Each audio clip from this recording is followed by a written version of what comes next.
আসতে পারবেন।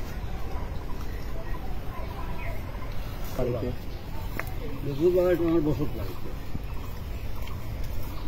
আপনি যদি একটু লেবু দেখান,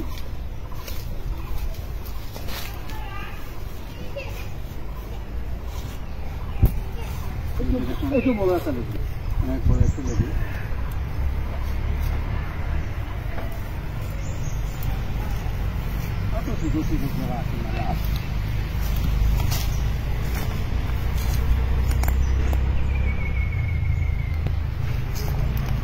দর্শক, আমরা লাইভ শেষ করব।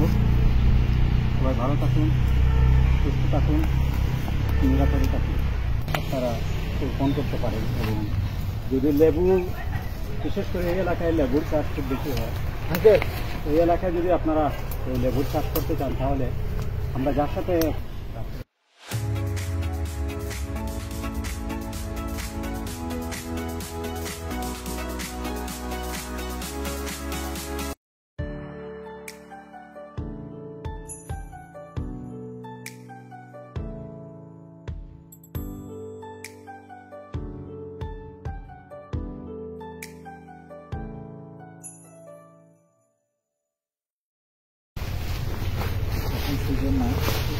কিন্তু যেটি আমাকে খুব আকর্ষণ করছে। তো আমি আছে বেকার এবং যাদের খালি জায়গা আছে, তারা এই ধরনের বাগান করতে পারলে অবশ্যই বাংলাদেশে ধরনের বাগান যদি আপনারা করেন অবশ্যই স্বাবলম্বী হবেন।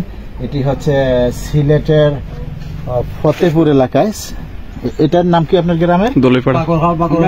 এই গ্রামের নামটা পড়ছে উপজেলা হইল জয়ন্ত উপজেলা। আপনাদের হচ্ছে জয়ন্ত উপজেলা এটি। কিন্তু এই আমরা রাস্তার থেকে যাওয়ার সময় দেখলাম যে সুন্দর একটি বাগান, লেবু বাগান। এরপরে আমরা খোঁজ করলাম এই লেবু বাগানের মালিক, ওনার কাছ থেকে আপনাদেরকে বিস্তারিত জানালাম। আর আমরা ভাইসাবের নামটা কি? আমার হলো হাজি আজমল হোসেন। হাজি আজমল হোসেনের বাগান এটি, এবং খুব শৌখিন মানুষ। আমরা রাস্তার পাশে দেখলাম যে সবুজ বাগান আমাকে মুগ্ধ করেছে। এবং আশা করব যাদের এই ধরনের বাগান করে স্বাবলম্বী হন এবং দেশ এবং দেশের অর্থনৈতিকে আপনারা অবদান রাখবেন।